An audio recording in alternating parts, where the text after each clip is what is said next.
نمازیں تو ایک غریب بھی پڑھ رہا ہے، نمازیں تو ایک لاچار جس کے پاس دنیا کی آسائشیں نہیں ہیں، جس کو وہ نعمتیں نہیں ملی جو نعمتیں ہمارے پاس ہیں، نمازیں تو وہ بھی پڑھ رہا ہے۔ تو نمازوں کا فرض ہونا ایک الگ چیز ہے۔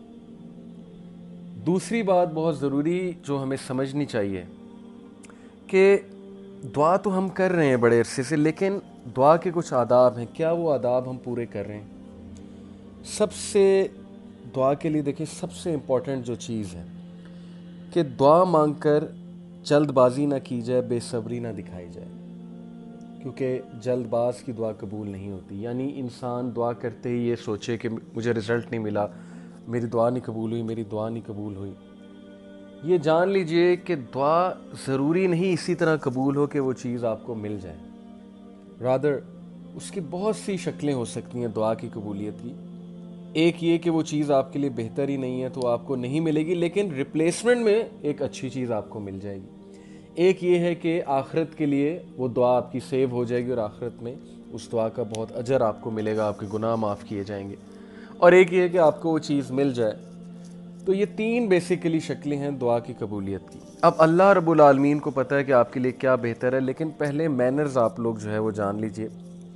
دعا میں جلد بازی نہیں ہونی چاہیے، دعا بہت سنسیریٹی کے ساتھ ہونی چاہیے، دعا صرف اپنے لیے نہیں ہونی چاہیے۔ یقین کیجئے میرا ایک پرسپیکٹیو ہی چینج کر دیا ایک عالم دین نے۔ میں ایک بار پریشان تھا، ظاہر ہے انسان پریشان ہو جاتا ہے، پرانی بات ہے۔ میں ان کے پاس ایک مسئلہ لے کر گیا، میں نے کہا میں بہت پریشان ہوں، تو انہوں نے کہا آپ دعا کرتے ہیں؟ میں نے کہا جی۔ انہوں نے کہا کہ آپ دعا صرف اپنے لیے کرتے ہیں یا آپ کی دعاؤں میں اور لوگ بھی شامل ہوتے ہیں؟ تو میں نے کہا کہ نہیں، میری دعائیں تو میرے ارد گرد ہی گھومتی ہیں۔ تو انہوں نے کہا کہ بیٹا آپ دعاؤں میں دوسروں کو بھی شامل کیا کریں، دوسروں کے لیے بھی دعائیں کیا کریں، خصوصاً امت مسلمہ کے لیے دعا کیا کریں، اور یہ دیکھا کریں کہ آپ کتنے اچھے حالات میں ہیں، اور فلسطین میں، کشمیر میں، شام میں اس وقت مسلمانوں کے ساتھ کیا ہو رہا ہے، تو ان کے لیے بھی دعا کیا کریں، اپنے دوستوں کے لیے دعا کیا کریں، اپنے گھر والوں کے لیے دعا کیا کریں۔ تو یہ بھی ایک بڑا مسئلہ ہے کہ ہماری دعائیں ہمارے ارد گرد ہی گھومتی ہیں، جبکہ رسول اللہ صلی اللہ علیہ وسلم نے فرمایا کہ جو شخص اپنے دوست کے لیے، اپنے چاہنے والے کے لیے دعا کرتا ہے تو فرشتے اس پر آمین کہتے ہیں۔ تو اگر آپ چاہتے ہیں کہ دوسرے آپ کے لیے دعا کریں اور آپ کو چیز جلدی مل جائے، تو آپ دوسروں کے لیے اچھا چاہیں، دوسروں کے لیے بھی دعائیں کیجیے، بہت ضروری ہے یہ۔ اور اس چیز نے یقین کیجیے میرا پرسپیکٹیو ہی چینج کر دیا دعا کا۔ کیا دعا صرف اس چیز کا نام ہے کہ جو ہم چاہتے ہیں وہ چیز ہمیں مل جائے؟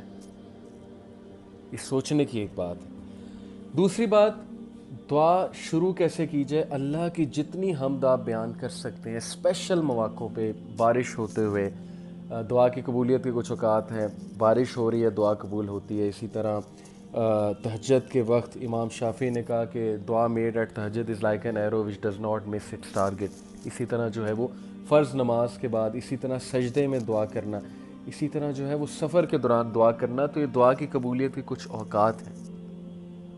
سب سے پہلے اللہ کی حمد بیان کی جائے، اس کے بعد نبی اکرم صلی اللہ علیہ وسلم پہ درود پاک بھیجا جائے، درود ابراہیمی پورا کوشش کریں پورا۔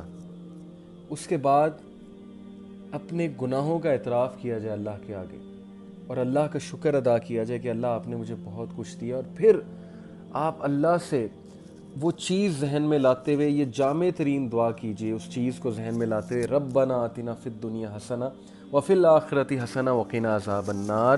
یقین کیجئے آپ کو انشاءاللہ دنیا اور آخرت دونوں میں بیسٹ ملے گا۔ اور ڈیفینیٹلی آپ اسپیسیفکلی بھی اس چیز کا نام لے کر اللہ سے دعا کر سکتے ہیں۔ اس کے علاوہ دیکھیے اگر آپ چاہتے ہیں آپ کی دعائیں جلدی قبول ہوں تو حلال کے ساتھ جڑ جائیں، حلال کے ساتھ جڑ جائیں۔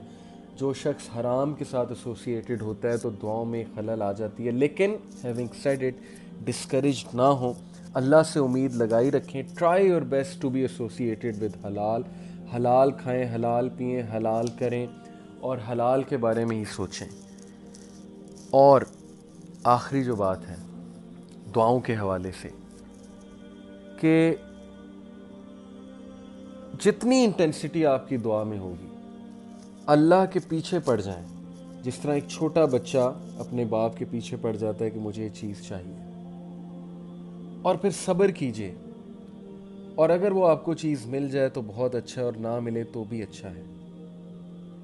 اب بات رہی کچھ لوگ کہتے ہیں کہ ہم ان امپلائڈ ہیں, ہماری بڑے عرصے سے دعا نہیں قبول ہو رہی, تو دیکھنا یہ پڑے گا کہ آپ ان امپلائڈ کس لیے ہیں.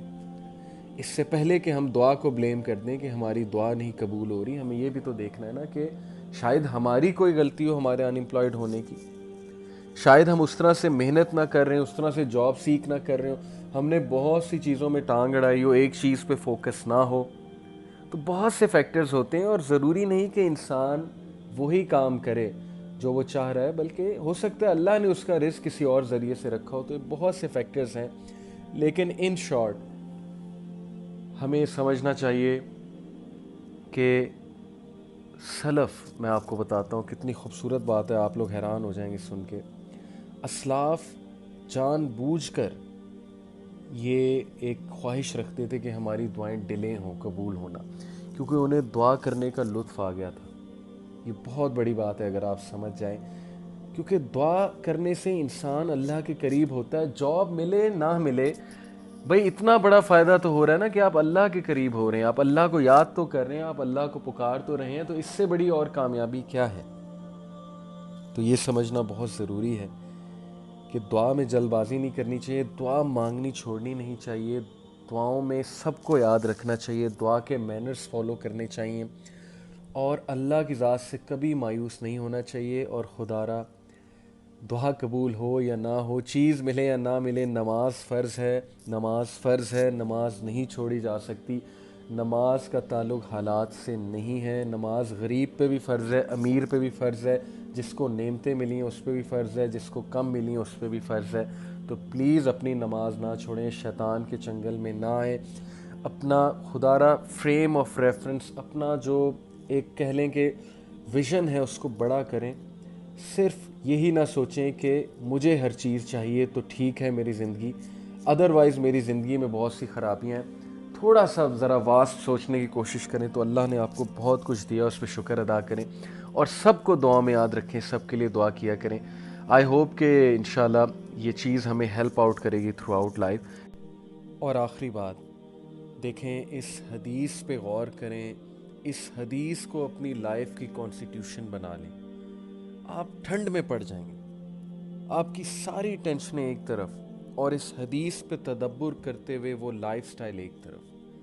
نبی اکرم صلی اللہ علیہ وسلم نے فرمایا کہ جو شخص صبح اٹھے اور اس کے پاس صحت ہے, یعنی کہ اس کو کوئی بڑی بیماری نہیں, نمبر 2 وہ سیکیور ہے, خانہ جنگی نہیں ہے, امن ہے اس کے علاقے میں, پیس ہے, اور نمبر 3 اس کے پاس اس دن کا رزق ہے, اگلے دن کا نہیں یا 10 دن کا نہیں, اس دن کا رزق ہے. تو یہ ایسے ہے جیسے کہ وہ پوری دنیا کا بادشاہ ہے, یا پوری دنیا اسے دے دی گئی ہے. اللہ اکبر. اس حدیث پہ ضرور تدبر کیجیے گا, اس حدیث کو اپنی لائف کا کانسٹیٹیوشن بنا لیجئے. شکر گزاری کا کنسیپٹ جو ہے اس کو اپنائیے اور اس کو کانسٹیٹیوشن بنائیے. انشاءاللہ کامیابی آپ لوگوں کے قدم چومے.